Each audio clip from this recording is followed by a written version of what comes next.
Okay, we'd like to call this meeting to order and welcome all to the City of Kingman meeting of the Municipal Utilities Commission on Thursday, June 26th, 2025 at 5:30 p.m. Can we have roll call, please? Chair Wigren. Here. Vice Chair Horner. Here. Commissioner Custer.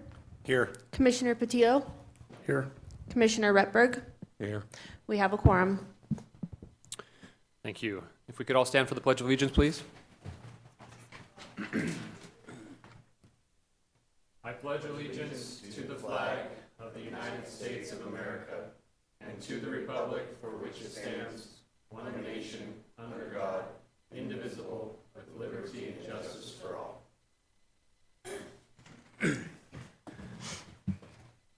Thank you. Okay, item number 1 on our agenda is a approval of minutes from the prior meeting, which was January 23rd, 2025. Has everyone had the opportunity to review the minutes? Do we have a motion to approve? Motion to approve. We have a motion and a second. All in favor? Aye. Aye. Thank you. Meeting is approved. The minutes are approved, excuse me. Okay, item number 2, consideration of public comments. Do we have any public comments at this time? We do not have any at this time. Okay, thank you. Moving on to item number 3, our new items. The item on the agenda is for ENG 25-0036, the lock storage water service request. The city has received an application from Dion Lock to extend water service to an unsubdivided parcel 320-10-1076. The city's water service policy states that any request for water service to an unsubdivided parcel shall require city council authorization, and prior to the action, the city engineer will forward the preliminary engineering plan and proposed water system extension to the MUC for review and recommendation to the city council. City engineer has reviewed the plans for the proposed water system extension and has found it to be in compliance with the city's utility regulations as well as the rules set forth in the Arizona Administrative Code. Staff, do you have any comments or additional information for this? I just wanted to thank you, Mr. Chair, and the rest of the commissioners for showing up for what is going to be a really brief meeting tonight. As this is the parcel in question, it's on Harrison. I think this is Kingman Academy here. And then this is, I want to say, the UES yard for their equipment and stuff. So it's a really narrow parcel. Our regulations say for all undivided parcels who are requesting water service, it's got to go to council. And before it goes to council, it has to be approved by you guys. So like you said, we reviewed it. Everything's good to go. So if you guys have any questions, I'll be happy to answer them. But that's really all we got. Okay. Do we have any discussion needed or any questions for staff? Got one question. So this looks like it's only for a single fire hydrant for convenience of the future storage units. Is that right? Let's see. Yeah. There's a hydrant there, and I think there's some domestic service for an office. Okay. This can be sprinkled also? It's a good question. Let me see. Yeah, looks like the hydrant qualifies. Yeah, I as just seen fire hydrant. suppression. I don't think so. Okay, I'm just curious for my own well-being, but. Yeah, this long distance away from the road requires them to have an on-site hydrant. And then they just got domestic service other than that. I have a quick question, real fast. Hopefully it won't take too long.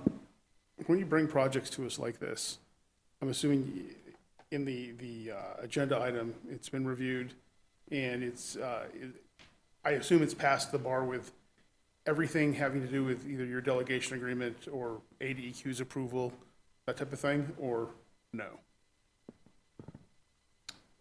Yeah, so we have our delegation agreement that tells us to, or allows us to approve water and sewer projects.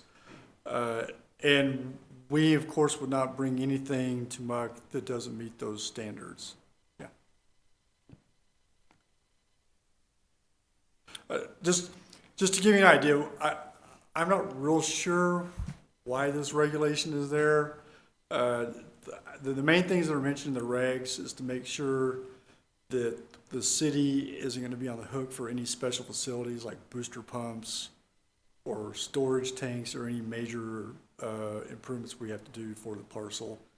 So that's really the main thing to be looking at. I mean, other than the fact that it meets all our standards and all the ADQ standards. Thank you, staff. Are there any additional questions or comments? Okay. Do we have any needed comment from the representative for Dion? Just here in case I could get any help with questions. Great. Okay, do we have a motion to approve the request? Motion to approve? Second. We have a motion and a second. All in favor? Aye. Aye. Motion is approved. Request is approved. Okay, item number 4. Thank you, staff.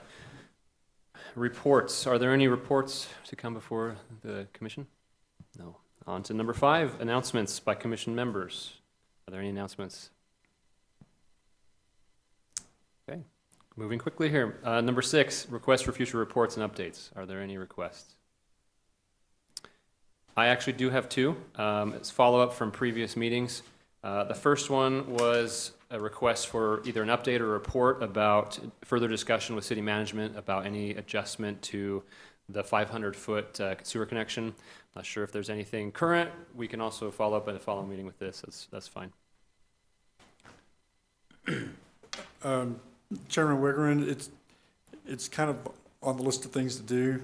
Understood. I've had a few discussions with city management. If you guys think it would be helpful to bring the distance threshold back to MUC to take another look at it, I'd certainly be willing to do that. It's just whether or not you guys, I mean, I didn't want to bring it again if it was just going to, get rejected or whatever. So was that something that, so this was rejected, something was rejected before? So, a previous meeting we had, I brought some language to adjust the threshold from 500 feet to 300 feet. And I think we just ended up having some discussion, decided to table it. But I can certainly bring it back again if you guys think it'd be a good idea.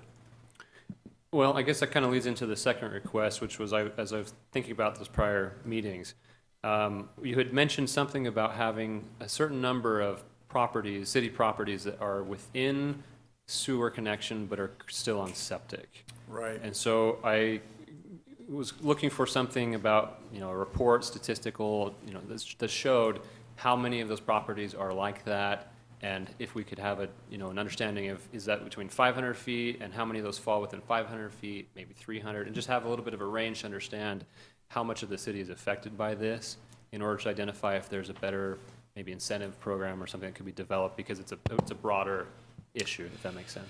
Yeah, so if I'm thinking correctly, the discussion was where we had properties that actually had water and or sewer right in front of their house out in the street, and they were still on septic systems. Yes. Yeah, and I think we had a lot count. It's really a question of, okay, do you want to make the residents abandon their septic tanks and connect at their own cost?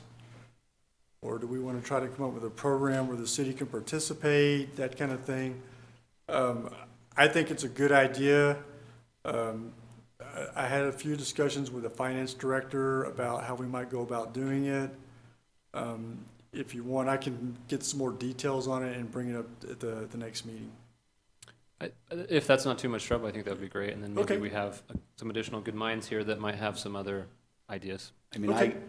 I definitely agree with you. Last conversation we had about this, it's a public health issue. But, Right. to get them to connect, if we had some sort of incentive, anything just to help them kind of push them towards connecting. Yeah, it's, the really big expense, as far as I know, is the abandonment of the septic tank. That's usually the biggest expense, and then just connecting is really usually not that big of a deal after that. So Now, granted, what I'm going to tell you is from the viewpoint of a 15-year-old kid growing up in Kingman. My dad actually served on this exact committee in the 1980s when I was a little kid. Well, I wasn't that little, I was a teenager. And I don't know how much of this is actuality or, what they did exactly, but they did something to have a pool of money in the budget so that when they had these areas that showed up like that, and it wasn't a lot of money, and I don't even know if it was paid back. I think it might have been under a payback scenario, but there was a line item somewhere in the city budget that allowed the city to at least pay for laterals. I mean, I don't know about the septic tank abandonment, but that's almost something that a homeowner could do themselves if they're even slightly handy, because all you have to do is go get the permit from the county and punch a hole in the bottom, or get it pumped and punch a hole in the bottom and bury it, and you're done. Yeah. Well, the other thing too is there's a lot of the lots that have the sewer in front of their house, but sewer's there because there was an extension. And so there's some of them that actually have a payback in addition to the cost of connecting. So for some people, it would be fairly expensive to connect. But I think it's a good idea to provide an incentive. Again, it's just a matter of coming up with the money to do it. Yeah. Okay. Great. I'll make a note that you guys request a report. I'll get with the city manager and finance director, see what we can do. Okay, thank you. Okay, that is all our agenda items. Do we have a motion to adjourn? Make a motion to adjourn. Okay. Second. We have a motion and a second. All those in favor of adjournment? Aye. Aye. Meeting adjourned.